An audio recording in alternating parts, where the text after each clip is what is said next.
Akashvani Mumbai.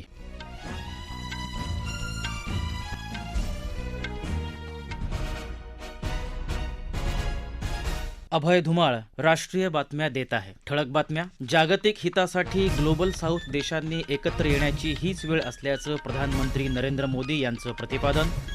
Israel Hamas संघर्षात भारताने मानवतावादी कायद्याचं पालन आणि नागरी संरक्षणावर भर दिला असल्याची परराष्ट्र मंत्रालयाच्या प्रवक्त्यांची स्पष्टोक्ती. संरक्षण मंत्री राजनाथ सिंह यांची इंडोनेशिया आणि व्हिएतनामच्या संरक्षण मंत्र्यांसोबत द्विपक्षीय बैठक. मध्य प्रदेशात एकाच टप्प्यातील आणि छत्तीसगडमध्ये दुसऱ्या टप्प्यातील विधानसभा निवडणुकीसाठी मतदानाला सुरुवात. आणि विश्वकरंडक क्रिकेट स्पर्धेच्या अंतिम फेरीत येत्या रविवारी भारत आणि ऑस्ट्रेलिया यांच्यात लढत.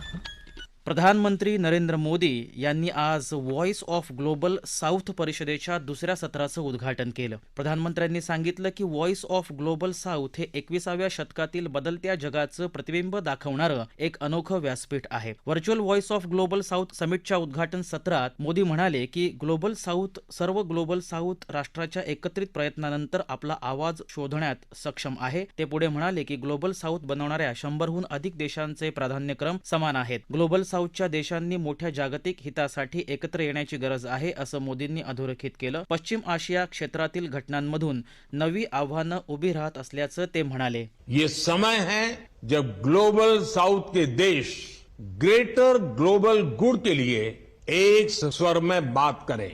One earth, one family, one future के लिए हम सब मिलकर 5 C's के साथ आगे बढ़े. जब मैं 5 C's की बात करता हूं तब कंसल्टेशन, कोऑपरेशन, कम्युनिकेशन, क्रिएटिविटी और कैपेसिटी बिल्डिंग. पुढे ते म्हणाले की भारताने 7 ऑक्टोबर रोजी इस्रायलमध्ये झालेल्या दहशतवादी हल्ल्याचा निषेध केला आहे आणि संयम बाळगण्यावर आणि संवाद आणि मुत्सद्देगिरीवर भर दिला आहे. इस्रायल आणि हमास यांच्यातील संघर्षात नागरिकांच्या मृत्यूचा भारत तीव्र निषेध करतो असं ते म्हणाले. पॅलेस्टाईनी राष्ट्राध्यक्ष महमूद अब्बास यांच्याशी बोलल्यानंतर पॅलेस्टाईनच्या लोकांसाठी मानवतावादी मदत पाठवण्यात आल्याचं त्यांनी सांगितलं. व्हॉइस ऑफ ग्लोबल साऊथ हे 21व्या शतकातील बदलत्या जगाचं प्रतिबिंब दाखवणारं एक अनोखं व्यासपीठ आहे. प्रधानमंत्री म्हणाले की दिल्ली इथं झालेल्या G20 शिखर परिषदेत ग्लोबल साऊथशी संबंधित मुद्दे समोर आणले गेले. भारताच्या प्रयत्नाने आफ्रिकन युनियनचा G20 मध्ये स्थायी सदस्य म्हणून समावेश करण्यात आला. मोदी म्हणाले की G20 देशांनी हवामान बदलासाठी वित्तीय तरतुदींबाबत गांभीर्य दाखवलं आहे. कृत्रिम बुद्धिमत्तेच्या युगात तंत्रज्ञानाचा वापर जबाबदारीनं करण्याची गरज असण्यावर त्यांनी भर दिला. पुढील महिन्यात भारत AI ग्लोबल पार्टनरशिप परिषदेचं आयोजन करणार असल्याची घोषणा त्यांनी केली. भारतानं दूरस्थ प्रणालीच्या माध्यमातून या शिखर परिषदेचं आयोजन केलं आहे. उद्घाटन सत्रानंतर आयोजित 4 मंत्रिस्तरीय सत्रांमध्ये परराष्ट्र व्यवहार, शिक्षण, अर्थ आणि पर्यावरण मंत्र्यांच्या बैठका होणार आहेत. दुपारनंतर आणखी 4 मंत्रिस्तरीय अधिवेशनं होणार आहेत.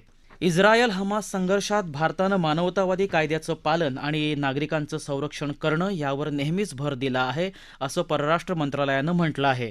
एका प्रश्नाच्या उत्तरात परराष्ट्र मंत्रालयाचे प्रवक्ते अरिंदम बागची म्हणाले की भारताने आत्तापर्यंत 38 टन मदत साहित्य पाठवलं असून आणखीन मदतही पाठवली जाणार आहे.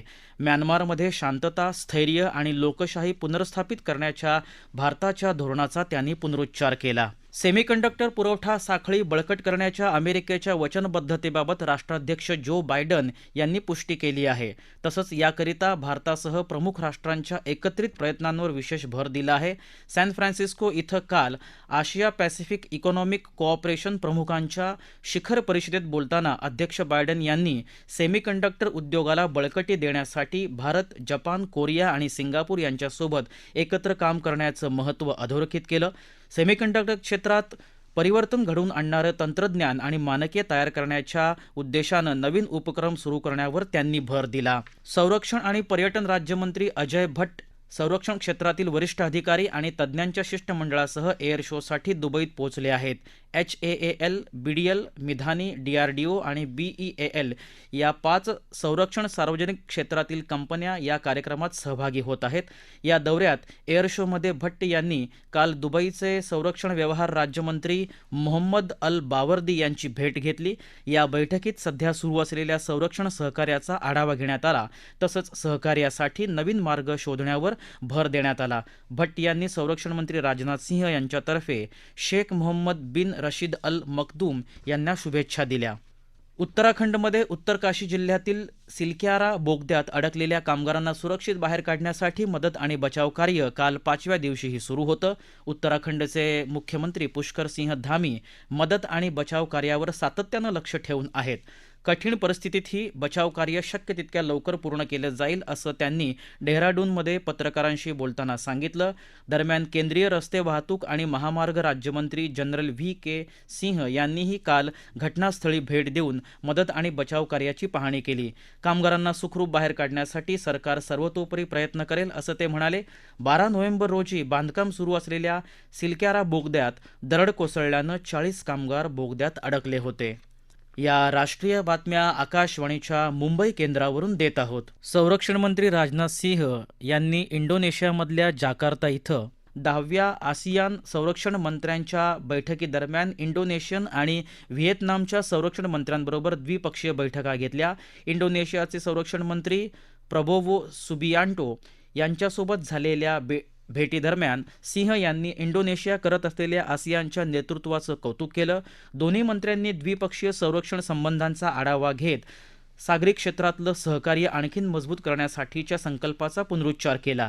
यावेळी प्रशिक्षण आणि संयुक्त सरावांमध्ये नियमित सहभागाच्या कार्यक्रमांचाही त्यांनी आढावा घेतला आणि संरक्षण उद्योगातील सहकार्य वाढवण्याबाबत चर्चा केली. सिंह यांनी व्हिएतनामचे संरक्षण मंत्री जनरल फान व्हॅन गिएंग यांच्याशीही चर्चा केली आणि भारत व्हिएतनाम संरक्षण भागीदारी 2030च्या संयुक्त धोरण अंमलबजावणीच्या प्रगतीचा आढावा घेतला. या धोरणावर गेल्या वर्षी स्वाक्षरी झाली होती. यावेळी प्रशिक्षण, क्षमता विकास आणि संयुक्त सराव यासारख्या क्षेत्रात परस्पर संरक्षण सहकार्य मजबूत करण्यासाठी एकत्र काम करण्याचा त्यांनी पुनरुच्चार केला. मध्य प्रदेशात एकाच टप्प्यात होणाऱ्या विधानसभा निवडणुकीसाठी मतदान सुरू आहे. मध्य प्रदेशात सर्व 230 जागांवर मतदान होत असून 252 महिलांसह एकंदरीत 2533 उमेदवार रिंगणात आहेत. सकाळी 7 वाजता मतदानाला सुरुवात झाली असून संध्याकाळी 6 वाजेपर्यंत मतदानाची वेळ आहे. बालाघाट जिल्ह्यातील बैहार, लांजी आणि परसवारा विधानसभा मतदारसंघ तसंच मांडला आणि दिंडोरी जिल्ह्यातील काही केंद्रांवर मात्र दुपारी 3 वाजेपर्यंत मतदान होणार आहे. निवडणुकीतल्या ईव्हीएमच्या पारदर्शकतेसाठी मतदान सुरू होण्यापूर्वी राजकीय पक्षांच्या प्रतिनिधींसमोर मतदान प्रक्रियेचा सराव घेण्यात आला. तसंच 23,510 वाहनांमध्ये जीपीएस यंत्रणा बसवण्यात आली आहे. 42,000 मतदान केंद्रांवर वेब कास्टिंगची सुविधा उपलब्ध करून देण्यात आली आहे. मध्य प्रदेशात सकाळी 11 वाजेपर्यंत 28% मतदान झालं आहे. छत्तीसगडमध्ये दुसऱ्या आणि शेवटच्या टप्प्याच्या विधानसभा निवडणुकीसाठी आज मतदान होत आहे. छत्तीसगडमध्ये 70 जागांसाठी 958 उमेदवार रिंगणात आहेत. मतदानासाठी 18,800हून अधिक मतदान केंद्र तयार करण्यात आली असून यापैकी 700 मतदान केंद्रांवर फक्त महिला मतदान कर्मचारी तैनात आहेत. सकाळी 8 ते संध्याकाळी 5 वाजेपर्यंत मतदान होणार असून बिंदरवनगड मधल्या 9 मतदान केंद्रांवर सकाळी 7 ते दुपारी 3 वाजेपर्यंत मतदान होणार आहे. छत्तीसगडमध्ये सकाळी 11 वाजेपर्यंत 20% मतदान झालं आहे. विश्वकरंडक क्रिकेट स्पर्धेच्या दुसऱ्या उपांत्य सामन्यात ऑस्ट्रेलियानं दक्षिण आफ्रिकेवर 3 गडी राखून मात करत अंतिम फेरीत प्रवेश केला. आता भारत आणि ऑस्ट्रेलिया यांच्यात येत्या रविवारी अहमदाबाद इथं अंतिम लढत होईल. काल कोलकात्याच्या इडन गार्डन मैदानावर झालेल्या उपांत्य फेरीतल्या दुसऱ्या सामन्यात दक्षिण आफ्रिकेनं नाणेफेक जिंकून प्रथम फलंदाजीचा निर्णय घेतला. दक्षिण आफ्रिकेनं विजयासाठी दिलेल्या 213 धावांचं आव्हान ऑस्ट्रेलियानं 7 गड्यांच्या मोबदल्यात 48व्या षटकात पूर्ण केलं आणि 8व्यांदा विश्वकरंडक स्पर्धेच्या अंतिम फेरीत प्रवेश केला. ठळक बातम्या पुन्हा एकदा. जागतिक हितासाठी ग्लोबल साऊथ देशांनी एकत्र येण्याची हीच वेळ असल्याचं प्रधानमंत्री नरेंद्र मोदी यांचं प्रतिपादन. इस्रायल हमास संघर्षात भारताने मानवतावादी कायद्याचं पालन आणि नागरी संरक्षणावर भर दिला असल्याची परराष्ट्र मंत्रालयाच्या प्रवक्त्यांची स्पष्टोक्ती. संरक्षण मंत्री राजनाथ सिंह यांची इंडोनेशिया आणि व्हिएतनामच्या संरक्षण मंत्र्यांसोबत द्विपक्षीय बैठक. मध्य प्रदेशात एकाच टप्प्यातील आणि छत्तीसगडमध्ये दुसऱ्या टप्प्यातील विधानसभा निवडणुकीसाठी मतदानाला सुरुवात आणि विश्वकरंडक क्रिकेट स्पर्धेच्या अंतिम फेरीत येत्या रविवारी भारत आणि ऑस्ट्रेलिया यांच्यात लढत. याबरोबरच आकाशवाणी मुंबई केंद्रावरचं हे राष्ट्रीय बातमीपत्र संपलं. नमस्कार.